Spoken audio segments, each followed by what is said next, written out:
when I looked at this topic, the Constitution is envisioned and its contemporary interpretation, it is typical legalese. It doesn't say what I think it wants to say, and which is that look where we are today and what's gone wrong. And I think it's very important that we realize just what is happening under our noses. Dushyant has outlined a series of things which are wrong, but they are peripheral. I'm going to say this again. I believe there is something far more fundamentally wrong, and I want to deal with that in 5-10 minutes. See, what we have seen from 1950 to 2025 is a transition from a democratic secular republic to an ethnocracy, to a republic of faith, under the eyes of judges and constitutions.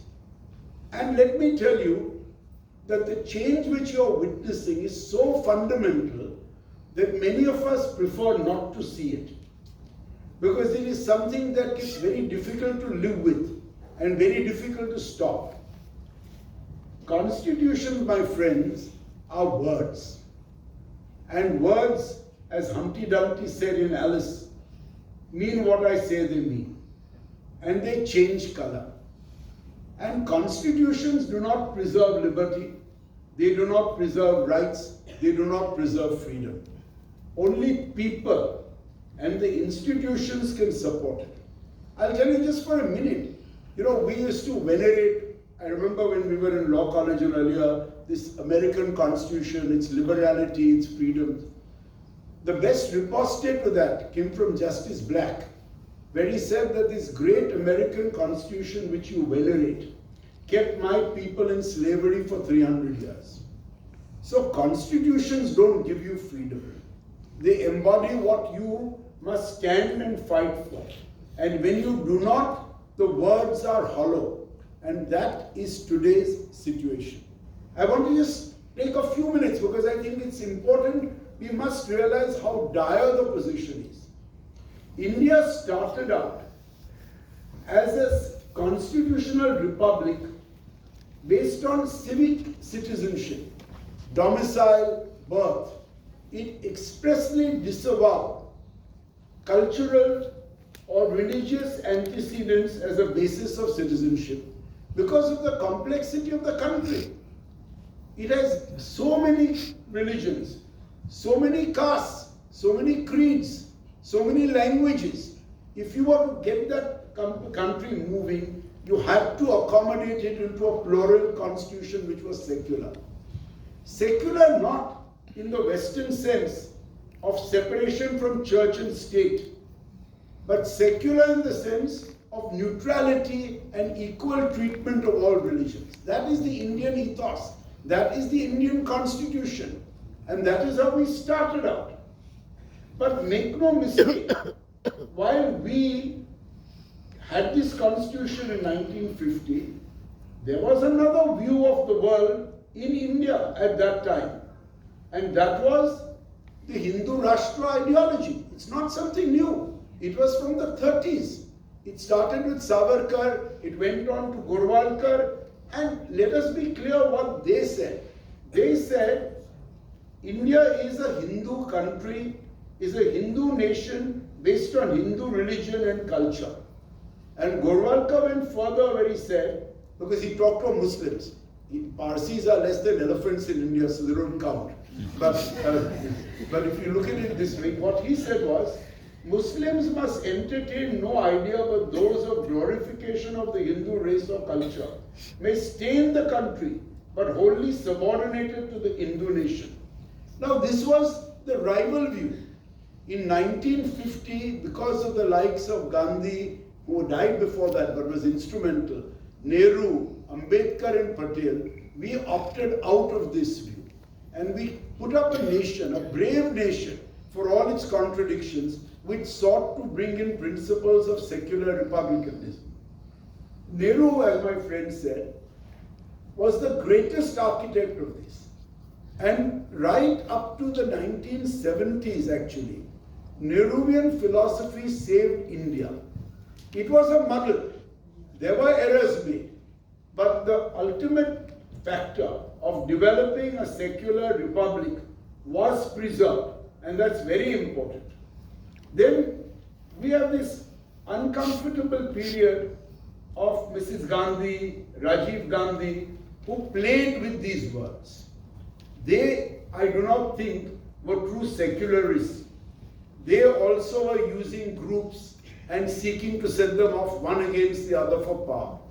The problem is then life always betters this sort of genius wisdom of individual politicians. Look at what happened. Rajiv Gandhi brought in the Muslim Women's Bill to get over the Supreme Court judgment. Then he suddenly realized there was a huge backlash. So he decided, well, let's be brilliant. We'll open the gates of the Babri Masjid. Does anyone know that the gates were locked from 48 till Rajiv Gandhi, in his infinite wisdom, managed to get some magistrate in UP to open it for him? And he started his campaign in Faizabad and talked of Ram Rajya, little realizing the monster he was creating. The political fallout led inevitably to the destruction of the Babri Masjid. But you must remember, the BJP did not think that Ayodhya was a very important thing. For almost 2 years, they did not take it as a target. Somewhere an epiphany struck them that this can be used for political mobilization, and they clambered onto the baggage. Just remember, I think at the time when the masjid was, the Babri Masjid was demolished, the BJP had 3 members in parliament. We forget that.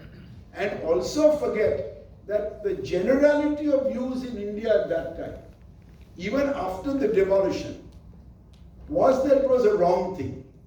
That was the general view. But look what happened in between. After the demolition of the Babri Masjid, Narasimha Rao, who I think was clearly culpable, there were those 4 hours where he was incommunicado while the masjid was being demolished. Because he was a brilliant man. He thought this will take care of the masjid and will allow me to demolish 4 state governments of the BJP. But such narrow-minded politics led to where we are today. When these 4 state governments were demolished by Narasimha Rao for supporting the Babri Masjid demolition, the Supreme Court in Bombay, 9 judges, laid down the highest pinnacle of secularism in India. And they went so far as to say, 10 minutes, I hope I'm not going to stretch. Went so far as to say that a government which is non-secular deserves to be removed. No one ever thought what happened if the central government was non-secular and who removes that. But that's the peculiarity of it. But shortly after that, remember what happened. The elections came in Bombay. The Shiv Sena especially campaigned heavily on Hindutva. The Bombay High Court struck down 12 of those elections, saying it is obviously a clear case of an attempt to use religion. It went to the Supreme Court. And in the Supreme Court, I think it was Justice Verma. He was sitting in Bombay as one of the 9 judges. When these appeals came up, he suddenly came out with this very interesting theory that Hinduism is a way of life. It's not a religion. And Hindutva is Hinduism. So that's also a way of life. So therefore, all these judgments of the Bombay High Court were reversed by Justice